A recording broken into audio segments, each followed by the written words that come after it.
Stop meditation is a technique that helps us to look at our thoughts and emotions and feelings with a very passive but sharp and vigilant gaze.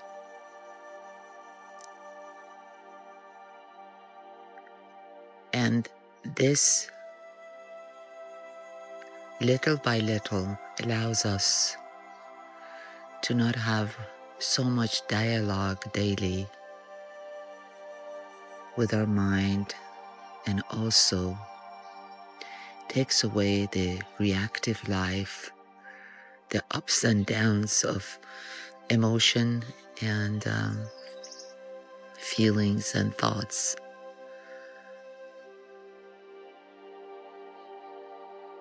So what we do in the beginning, only in the beginning, we find a time and a place where we can sit down and face our mind indifferently, without any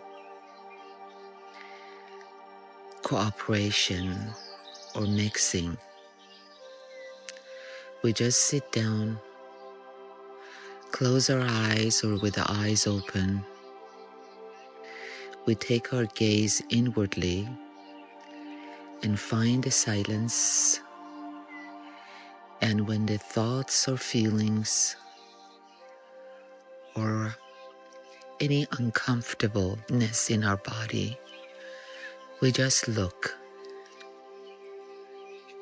And our look or our gaze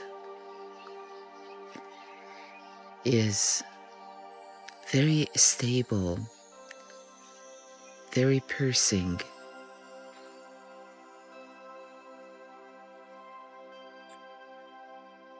As the thoughts come,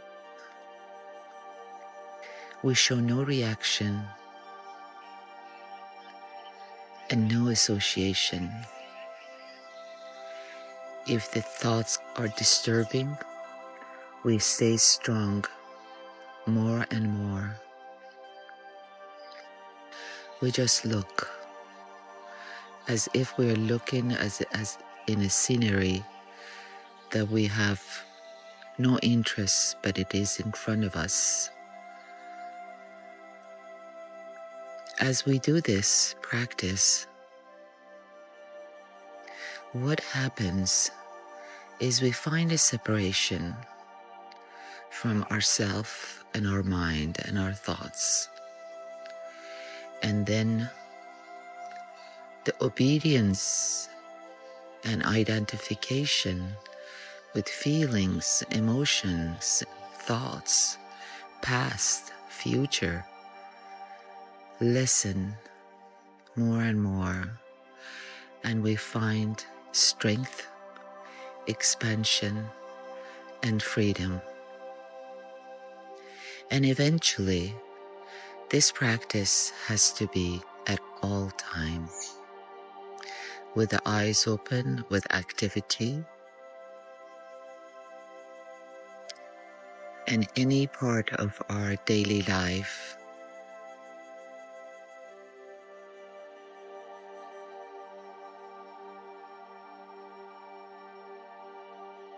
So,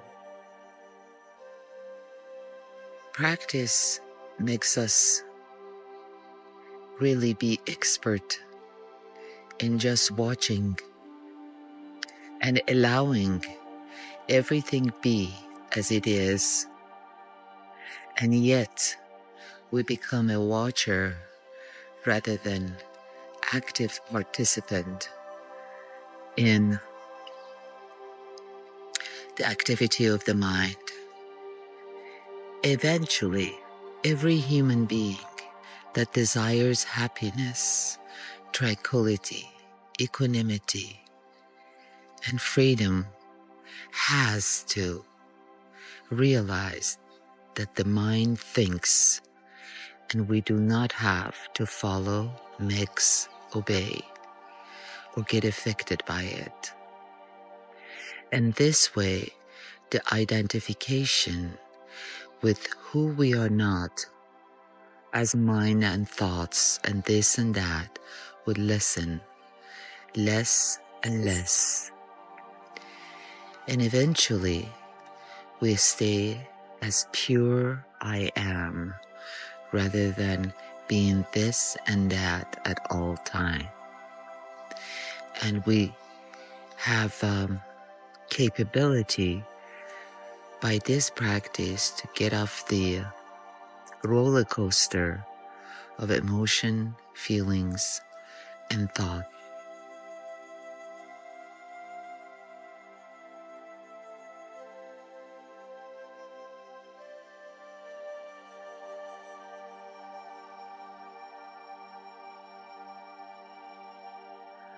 The mind was meant to be used as a tool in this manifestation for very basic activity, but now is being used by imagination, stories, luggage, memories, and this extra weight really is a burden on people's life.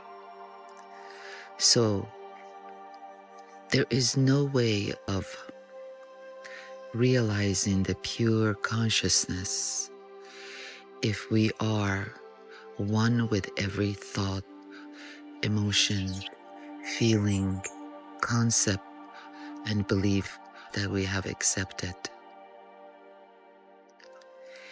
It is very simple when it's practiced, and the life is absolutely a fearsome jungle if we are not aware of this simple beingness or isness.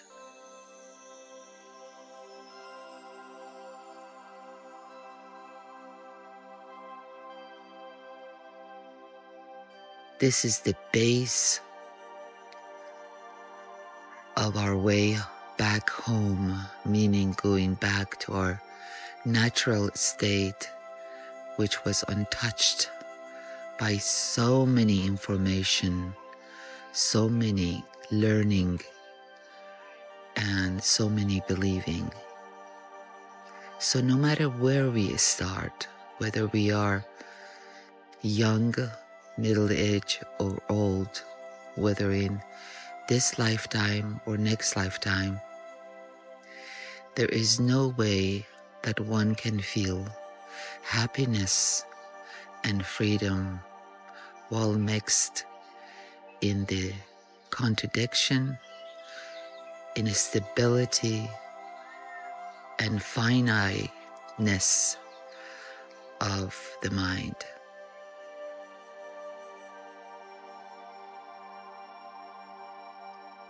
Now the meditation while we're sitting and finding silence needs strength.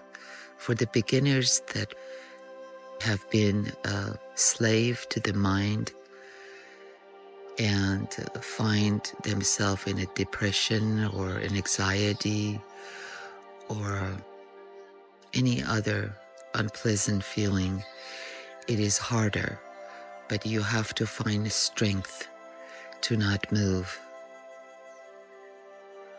just to not move, to just stay with every might you find within yourself. Just stay and watch the mind with passive gaze, but very vigilant, and try to not move. If we can do it for a few seconds, we have made a crack into the stability of our obedience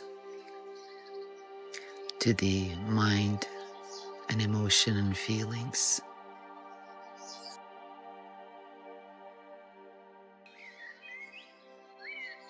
And this has to be our most important practice in life almost as important as feeding ourselves, our body.